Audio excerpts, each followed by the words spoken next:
बच्चों, मैं इस वीडियो में जनन से रिलेटेड टॉपिक्स के बारे में ही आपको बताऊंगा, क्योंकि इसके पहले मैं जो वीडियो बनाया था उसमें वेजिटेटिव रिप्रोडक्शन तक मैं आपको पूरी तरह से बताया था। वर्धी जनन क्या है उसके बारे में डिटेल्स में बताया था। अब हम इस वीडियो में अलैंगिक जनन, असेक्सुअल रिप्रोडक्शंस के बारे में चर्चा करेंगे। तो असेक्सुअल रिप्रोडक्शन वास्तव में है क्या चीज़? अलैंगिक जनन, देखिए बच्चों, वे जनन जिस जनन में लिंगों का प्रयोग न किया जाए, वह जनन जिसमें सेक्सुअल पार्ट्स का प्रयोग न किया जाए, तो ऐसे जनन को हम क्या कहते हैं? अलैंगिक जनन। या विदाउट सेक्सुअल पार्ट्स, कि हम यदि कोई भी जनन किसी जीव में देखते हैं तो वे जनन क्या होते हैं? अलैंगिक जनन होते हैं। देखिए, जो अलैंगिक जनन होता है, इस प्रकार के जनन में जो है पूरी तरह से जीव अपने समान ही प्रतिलिपियां उत्पन्न करता है। क्योंकि अपने समान प्रतिलिपियां उत्पन्न करने का मतलब होता है कि हूबहू अपने समान ही जीव को जन्म देना क्या कहलाता है? उसकी प्रतिलिपियां। जैसे पूरी तरह से क्लोन, अपने समान क्लोन को उत्पन्न करना ही वह मुख्य कैरेक्टर माना जाता है अलैंगिक जनन का। तो यह संभव कैसे होता है? क्योंकि अलैंगिक जनन में ही समसूत्री विभाजन, माइटोसिस, सेल डिवीजन होते हैं, जिसके कारण प्रत्येक जो जीव जो असेक्सुअल रिप्रोडक्शन करता है वह अपनी समान क्लोन को जन्म देता है। अब ये संतान क्लोन उत्पन्न होते हैं, ये पूरी तरह से आकारिकी और आनुवंशिकी में अपने जनकों के समान होते हैं। जनकों का मतलब हम आपको बताएं, चाहे वो पैतृक कहा जाए, चाहे मातृ कहा जाए, चाहे जनक कहा जाए, इन सब का संबंध होता है इनके पुराने जीव से, जिससे ये अलग हुए हैं। अब हम आपको कुछ टॉपिक्स और बता देते हैं। देखिए, जो अलैंगिक जनन होता है, अलैंगिक जनन में जितने भी संतान उत्पन्न होते हैं वे अपने माता पिता या अपने पुराने जीव के पूरी तरह से समानता को दर्शाते हैं। उनके पूरी तरह से क्लोन होते हैं, कॉपी होते हैं, इसलिए उन्हें हम क्लोन कहते हैं।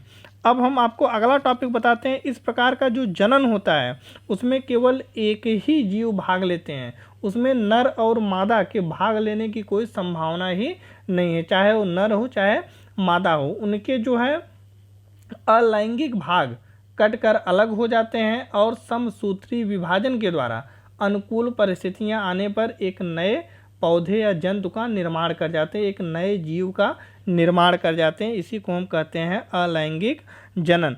तो इसमें एक ही जीव भाग लेते हैं, इसलिए हम इसे एकल जीव जनन भी कहते हैं। तो अलैंगिक जनन में एक ही जीव भाग लेता है, इसलिए हम उसे एकल जीव जनन कहते हैं। अगला टॉपिक आपको हम बता देते हैं कि अगला जो हम आपके लिए बनाए हैं, ये हम आपको बता दिए कि इस प्रकार के जनन में केवल माइटोसिस, सेल डिवीजन ही भाग लेता है, समसूत्री विभाजन ही भाग लेता है, इसलिए ये पूरी तरह से डिप्लॉयड अवस्था में ही होते हैं, द्विगुणित अवस्था में ही होते हैं। अब हम आपको बता देते हैं कि जब इसमें माइटोसिस, सेल डिवीजन भाग लेता है, इनके शरीर के पार्ट कटते हैं, कटकर माइटोसिस, सेल डिवीजन के द्वारा एक नए पौधे का निर्माण, एक नए जंतु का निर्माण कर देते हैं। तो इसमें निषेचन की कोई आवश्यकता ही नहीं होती, क्योंकि निषेचन उस जगह पर होता है जहाँ पर युग्मक मिले, जहाँ पर नर युग्मक और मादा युग्मक हों, वे आपस में मिलें, तो उस प्रक्रिया को हम युग्मक निषेचन कहते हैं। लेकिन यहाँ पर युग्मकों की कोई चांस ही नहीं, युग्मकों की कोई प्रक्रिया ही नहीं है, तो यहाँ पर निषेचन होना अनिवार्य है ही नहीं, निषेचन असंभव है। इसलिए इस प्रकार के जनन में निषेचन नहीं होता। अगला है, इनमें अंगों का निर्माण, जो जनन अंग होते हैं उनका भी निर्माण नहीं होता। जो असेक्सुअल रिप्रोडक्शन होते हैं, असेक्सुअल रिप्रोडक्शन में जनन अंगों का निर्माण पूरी तरह से नहीं होता, क्योंकि जनन अंगों की इनमें आवश्यकता ही नहीं है। जो असेक्सुअल रिप्रोडक्शन होते हैं ये अक्सर जीवाणुओं में, शैवालों में, प्रोटोजोन्स में देखे जाते हैं। इनमें ये असेक्सुअल रिप्रोडक्शन होते हैं। कौकों में भी असेक्सुअल रिप्रोडक्शन पूरी तरह से देखे जाते हैं। अब हम आपको बताते हैं कि वास्तव में ये इनकी विधियां क्या हैं। जो अलैंगिक जनन होती हैं वो कितनी विधियों के द्वारा पूर्ण होती हैं। तो हम आपको बता देते हैं कि जो असेक्सुअल रिप्रोडक्शन होते हैं वे अनेक विधियों के द्वारा पूर्ण होते हैं। इनमें जो है जैसे हुआ द्विविभाजन, binary fission, multiple fission, plasmotomy, budding, bud sporulations, ये सभी जो है असेक्सुअल रिप्रोडक्शन की विधियां हैं। अब हम बात कर लेते हैं पहले जो है द्विविभाजन की। तो देखिए द्विविभाजन असेक्सुअल रिप्रोडक्शन की एक सामान्य विधि है। इस विधि में क्या होता है कि जैसे कोई भी जीव हुआ वह जो है अलैंगिक जनन में अनुकूल परिस्थितियां जब भी आएंगी वे दो भागों में, एक जीव जो है एक पार्ट उसका दो पार्ट में डिवाइड हो जाता है, बट जाता है, और प्रत्येक भाग जो होता है वह एक नए जीव का निर्माण करता है। तो यही उसका क्या होता है द्विविभाजन, मतलब दो बार जो है इनका दो रूपों में विभाजन होना ही बाइनरी फिजन कहा जाता है। अब अगर हम बाइनरी फिजन की बात करें तो सिंपल बाइनरी फिजन भी होता है, लॉन्गिट्यूडनल बाइनरी फिजन होता है, ट्रांसवर्स बाइनरी फिजन होता है, और ऑब्लिक्यू बाइनरी फिजन होता है। तो पहले हम बता देते हैं सरल जो द्विविभाजन होता है, सिंपल बाइनरी फिजन। इस प्रकार के द्विविभाजन में क्या होता है कि जीव का शरीर सामान्यतः सरलता से दो भागों में, दो शरीर में डिवाइड हो जाता है, टूट जाता है, और प्रत्येक टुकड़ा एक नए जीव का निर्माण कर जाता है। जैसे अमीबा हुआ, अमीबा जो है सिंपल बाइनरी फिजन के द्वारा जो है असेक्सुअल रिप्रोडक्शन करता है। अब हम दूसरी बात अगर करें तो लॉन्गिट्यूडनल बाइनरी फिजन। लॉन्गिट्यूडनल देखिए आपको जो है आप प्रैक्टिकल कर रहे होंगे तो प्रैक्टिकल में भी आपको दो चीज़ें जो है अनिवार्यता होती हैं, देखने को मिलती हैं, एक लॉन्गिट्यूडनल, एक ट्रांसवर्स। लॉन्गिट्यूडनल का मतलब होता है यदि किसी भी जीव को हम लॉन्ग मतलब खड़े खड़े पर ही काटते हैं आधे पर, तो उसे हम लॉन्गिट्यूडनल कहते हैं। और किसी को यदि हम जो है मतलब ट्रांसवर्स तरीके से जो है अगर हम लंबवत न करके अनुप्रस्थ तरीके से विभाजित करें तो उसे हम क्या कहते हैं ट्रांसवर्स। तो हम आपको लंबवत बता रहे हैं, तो जो लॉन्गिट्यूडनल बाइनरी फिजन होता है इस प्रकार जो है इस प्रकार का लॉन्गिट्यूडनल जो बाइनरी फ्यूजन होता है यह मुख्यतः जो है यूग्लिना में देखा जाता है, जो कि प्रोटोजोन्स हैं। तो यूग्लिना में क्या होता है कि यूग्लिना अपनी लंबाई में उनका शरीर जो है कट जाता है, और इस प्रकार के जनन में सबसे पहले जो है फ्लैजेला का विभाजन होता है। फ्लैजेला के विभाजन के बाद जो है इनके केंद्रक और अन्य जो है शरीर के अन्य कोशिकांगों का भी विभाजन होता है, और एक शरीर से दो शरीर का निर्माण हो जाता है, और दोनों जो है अलग अलग जीव का निर्माण करते हैं। इस प्रकार के जो है जनन को हम लंबवत द्विविभाजन या लॉन्गिट्यूडनल बाइनरी फिजन कहते हैं, जो कि यूग्लिना में घटित होता है। तीसरा हम आपको बता देते हैं अनुप्रस्थ जो होता है transverse binary fission. Transverse binary fission का मतलब होता है अनुप्रस्थ तरीके से, मतलब इनका विभाजन होना। जैसे पैरामीशियम को ले लीजिए, पैरामीशियम जो है वो अनुप्रस्थ द्विविभाजन का उदाहरण है, ट्रांसवर्स बाइनरी फिजन का उदाहरण है। इसमें क्या होता है कि इनके जो शरीर होते हैं वो अनुप्रस्थ तरीके से अलग हो जाते हैं, इनके प्रोटोप्लाज्म साइटोप्लाज्म सभी जो है अलग हो जाते हैं, और एक जीव से दो जीव का निर्माण होता है। और जो चौथा तरीका होता है वो तिर्यक द्विविभाजन, ऑब्लिक्यू बाइनरी फिजन।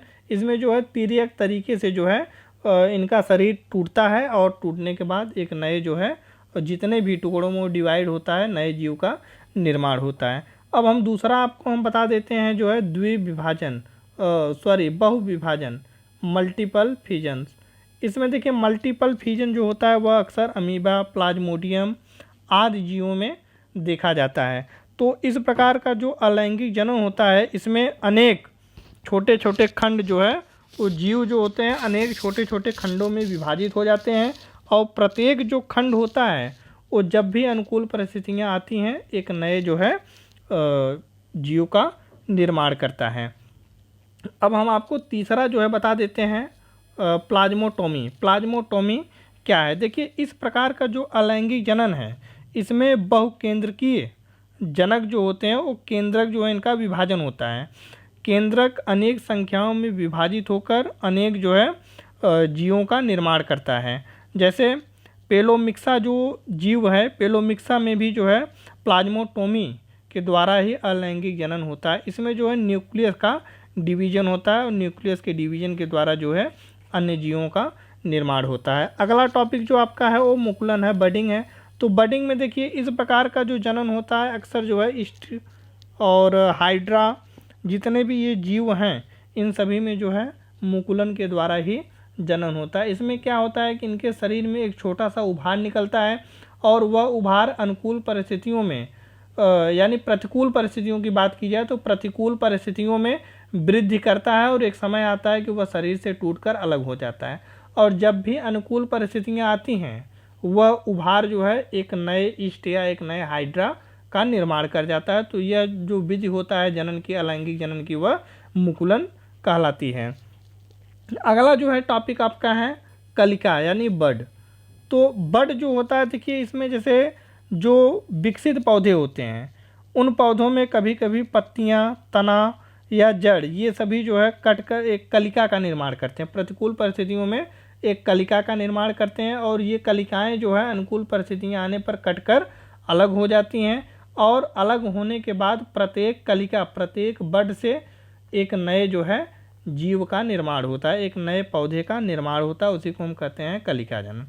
अब अगला हम जो आपको इम्पॉर्टेंट टॉपिक बता रहे हैं वह है बीजाणु जनन, जिसे हम स्पोरुलेशंस भी कहते हैं। तो बीजाणु जनन जो है अनेक प्रकार से जो है जीवों में घटित होता है।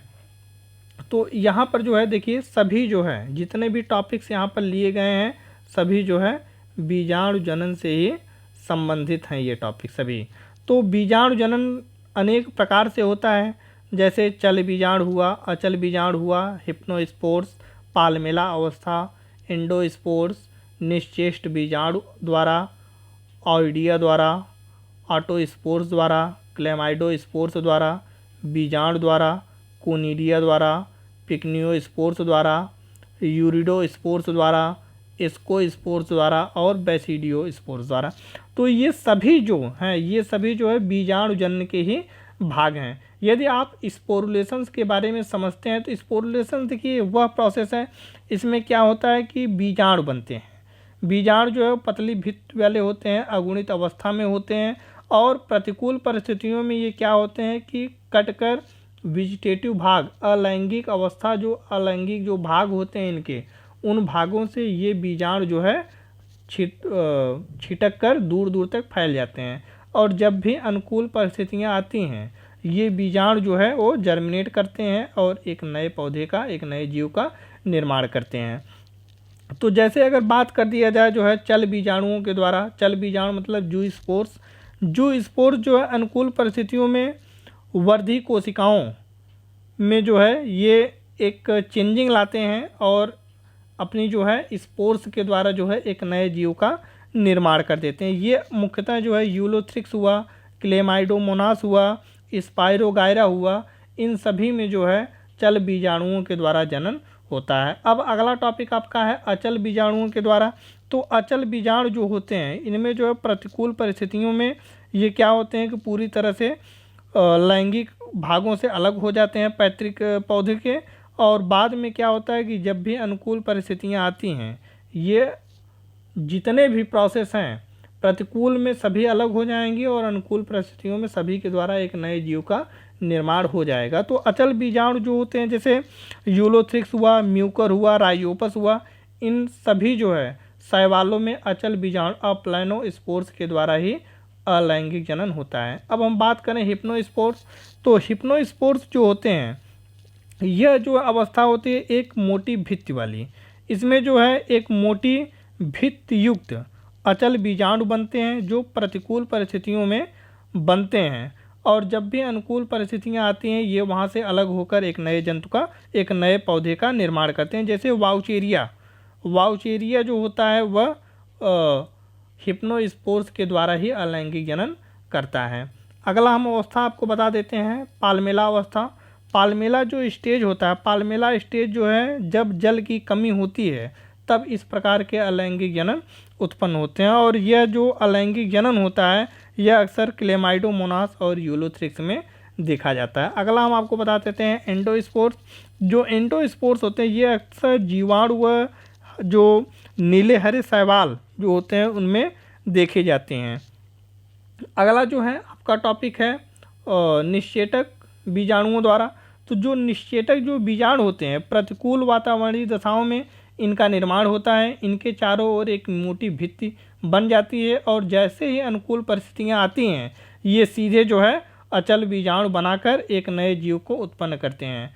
जो निश्चेतक बीजाणु होते हैं इनके जो है एग्जाम्पल जैसे यूलोथ्रिक्स हुए, ऊडोगोनिया हुआ, नास्टाक हुआ, ये सभी जो जीव हैं वो निश्चेतक बीजाणु के द्वारा जनन करते हैं।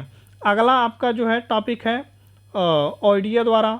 देखिए ऑइडिया जो होता है, कभी कभी जो कवक होते हैं इनके सूत्रों में एक कोशिकीय ऑइडिया जो है बन जाता है। यह ऑइडिया प्रतिकूल परिस्थितियों में अलग होकर नीचे की तरफ गिर जाता है और जैसे ही अनुकूल परिस्थितियां आती हैं ये जो है जर्मिनेट करके एक नए पौधे का निर्माण करते हैं। जैसे राइजोपस जो कवक होता है उसमें ऑइडिया के द्वारा ही असेक्सुअल रिप्रोडक्शन देखा जाता है। अगला टॉपिक आपका है ऑटोस्पोर द्वारा। तो हम ऑटोस्पोर्स के बारे में बता देते हैं। जैसे भी देखिए बहुत से जीवों में ऑटोस्पोर्स के द्वारा जो है असेक्सुअल रिप्रोडक्शन होता है। जैसे क्लोरोकोकस हुआ, क्लोरेला हुआ, इन सभी जीवों में ऑटोसोम्स के द्वारा ही जो है असेक्सुअल रिप्रोडक्शन होता है। ये क्या होता है कि एक विश्राम अवस्था होती है। ये पहले शुरू में विश्राम अवस्था में होती हैं और मात्र कोशिका के अंदर जो है उपस्थित होती हैं, जन्म लेती हैं, लेकिन जैसे अनुकूल परिस्थितियाँ आती हैं ये कटकर एक नए पौधे का निर्माण करती हैं। अगला टॉपिक आपका है क्लेमाइडोस्पोर्स द्वारा। तो जो क्लेमाइडोस्पोर्स होते हैं, क्लेमाइडोस्पोर्स में जैसे इस प्रकार का जो जनन हुआ वह राइजोपस में देखा जाता है। इनमें भी एक मोटी भित्ति बन जाती है जो बाद में फटकर एक नए जीव का निर्माण करती हैं। अगला टॉपिक है बीजाणु द्वारा। तो बीजाणुओं में क्या होता है कि जैसे इनमें जो है बीजांड बनते हैं, बीजाणु बनते हैं। जैसे राइजोपस हुआ, म्यूकर हुआ, इन जीवों में जो है असेक्सुअल रिप्रोडक्टिव जो भाग होते हैं उनके ऊपर जो है वो बीजाणु स्पोर्स का निर्माण होता है। जो स्पोर्स प्रतिकूल परिस्थितियों में अलग होते हैं और अनुकूल परिस्थितियां आने पर एक नए जीव का निर्माण करते हैं। अब हम आपको बता देते हैं कोनिडिया। तो कोनिडिया भी एक जो है प्रचलित असेक्सुअल रिप्रोडक्शन का तरीका है। इसमें भी क्या होता है कि जो कवक सूत्र होते हैं वो एक कोनिडियोफोर का निर्माण करते हैं। ये कोनिडियोफोर एक कोशिकीय या बहुकोशिकीय कोनिडिया को विकसित करते हैं और बाद में ये कोनिडिया जो होते हैं जो एक कोशिकीय हुए या बहुकोशिकीय हुए ये जर्मिनेट होकर एक नए पौधे का निर्माण करते हैं। जैसे पेनिसिलियम हुआ, एस्परजिलस हुआ, ये सभी जो पौधे होते हैं वे कोनिडिया के द्वारा ही जनन करते हैं। अब हम आपको जो है अगला बता देते हैं पिक्नियोस्पोर्स। तो देखिए पिक्नियोस्पोर जो होता है यह एक फ्लास्कनुमा संरचना होता है। जो फ्लास्कनुमा संरचना होता है उसमें एक पिक्नीडियम अनेक जो है एक पिक्नीडियम जो है भाग पाया जाता है, गोलाकार फ्लास्क के समान भाग पाया जाता है जिसमें अनेक पिक्नियोस्पोर्स भरे होते हैं। ये पिक्नियोस्पोर्स जब भी जो है अनुकूल परिस्थितियाँ आती हैं वे अंकुरित हो जाते हैं और अंकुरित होने के बाद एक नए पौधे का निर्माण करते हैं। अब हम आपको जो है अगला जो है बता देते हैं यूरिडोस्पोर्स। तो यूरिडोस्पोर्स जो होता है ये भी जो है अक्सर एक कोशिकीय पौधों में ही उपस्थित होता है और अनुकूल परिस्थितियों में एक नए पौधे का निर्माण करता है। और सेम यही प्रोसेस जो है आपका जो है एस्कोस्पोर्स और बैसिडियोस्पोर्स में भी देखा जाता है। तो अब हम जो है ये तो बीजाणु जनन था। अब हम आपको अगला जो है लेकर चलते हैं खंडीभवन, जिसे हम कहते हैं फ्रैगमेंटेशन। तो यह भी जो है एक प्रमुख अलैंगिक अवस्था है, अलैंगिक रिप्रोडक्शन की विधि है। इस विधि में जो पैतृक पौधे जो जनक पौधे होते हैं उनके शरीर 2 या 2 से अधिक भागों में विभाजित हो जाते हैं और विभाजित होने के बाद उनका जो प्रत्येक भाग होता है वह जो है पूरी तरह से एक नए पौधे का निर्माण करता है। जैसे आप लोग गांव में से बिलोंग करते होंगे, गांव में जो रोडावेटर जो चलता है ट्रैक्टर के द्वारा, तो रोडावेटर से छोटे छोटे दूब के कई जो है पार्ट टूटकर अलग हो जाते हैं। ये क्या है? खंडीभवन के ही उदाहरण हैं। प्रत्येक जो उनकी गांठें होती हैं जहाँ पर जो उनके नोड और इंटर नोड्स पाए जाते हैं, ये जब भी वहाँ पर मिट्टी में नमी होती है वहाँ धंसते हैं और अनेक पौधे का निर्माण करते हैं, अनेक दूब घास के पौधे का निर्माण कर देते हैं। तो इसी को हम कहते हैं खंडीभवन। तो अक्सर यह खंडीभवन जो होता है, फ्रैगमेंटेशन जो होता है, वह स्पाइरोगाइरा, यूलोथ्रिक्स, मार्केंसिया आदि के पौधों में देखा जाता है। अब हम आपको जो लास्ट टॉपिक है इससे संबंधित उससे हम आपको बता देते हैं पुनरुद्भवन, रीजनरेशन। देखिए, किसी जंतु के किसी भी भाग को काटकर एक नए जंतु की उत्पत्ति जो की जाती है, इसी को हम क्या कहते हैं, पुनरुद्भवन। तो जैसे कोई भी जीव हुआ, उनके हम 100 भाग कर दें तो प्रत्येक जो उनका भाग है वह 100 जीवों को जन्म अगर दे देता है, तो इसी जो प्रक्रिया को हम क्या कहते हैं, पुनरुद्भवन या रीजनरेशन। यह भी जो है एक अलैंगिक जनन की सामान्य जो है विधि है। यह जैसे प्लेनेरिया हुआ, तो प्लेनेरिया में इस तरह से पुनरुद्भवन अक्सर देखा जाता है।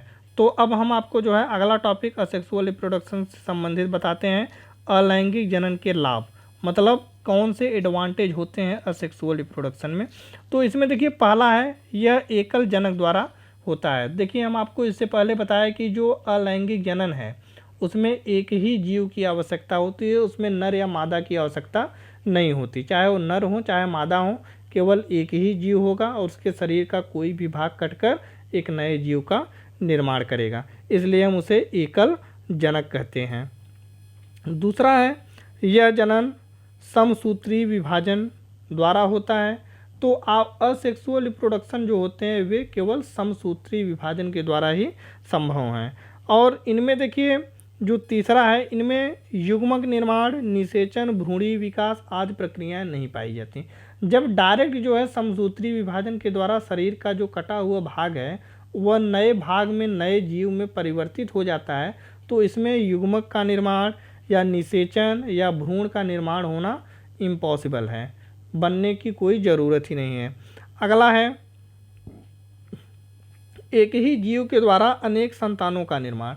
देखिए, इसमें क्या होता है कि जो अलैंगिक जनन होता है, अलैंगिक जनन में जीवों का शरीर अगर 100 भागों में कटता है तो एक साथ 100 नए जीवों का निर्माण होगा। तो इसलिए यह जो है बहुत ही लाभप्रद होता है। अगर कम समय में अधिक अगर जीवों का निर्माण करना हो तो वहाँ पर असेक्सुअल रिप्रोडक्शन बहुत ही ज़्यादा इम्पॉर्टेंट हो जाते हैं, बहुत ज़्यादा लाभकारी हो जाते हैं। अगला है संततियाँ आकारिकी व आनुवांशिकी में जनक के समान होती हैं।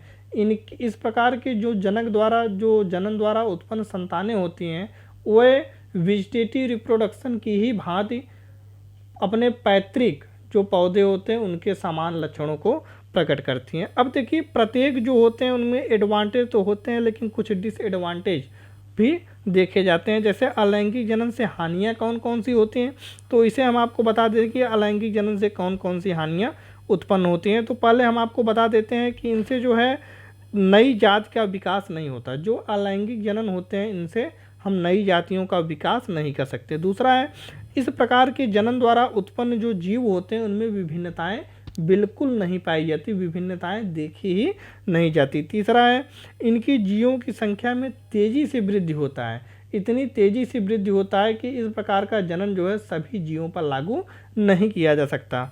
अगला है जनन की निरंतरता से दुर्बल संतान की उत्पत्ति। इनमें जो है इतनी तेज़ी से जनन होते हैं कि इनके द्वारा जो एक पीढ़ी दूसरी पीढ़ी या तीसरी पीढ़ी में बहुत अधिक दुर्बल संतान की उत्पत्ति होती है, जो पूरी तरह से रोग प्रतिरोधक क्षमता से परे होते हैं और इनमें जो है क्षमताएं नहीं होती और रोग बहुत तेज़ी से अट्रैक्ट करता है। अगला है परिवर्तित वातावरणीय दशाओं में कम अनुकूलन। तो जब इनमें जो है कोई विभिन्नताएं ही नहीं होंगी तो वातावरणीय दशाओं में अनुकूलन भी नहीं होगा और कोई भी चेंजिंग होने पर ये तुरंत रोगग्रस्त हो जाते हैं और जिससे ये नष्ट हो जाते हैं। तो ये बात थी जो है आपकी असेक्सुअल रिप्रोडक्शन की। अब हम आपको जो अगला वीडियो बनाएंगे उसमें जो है सेक्सुअल रिप्रोडक्शन के बारे में बात करेंगे।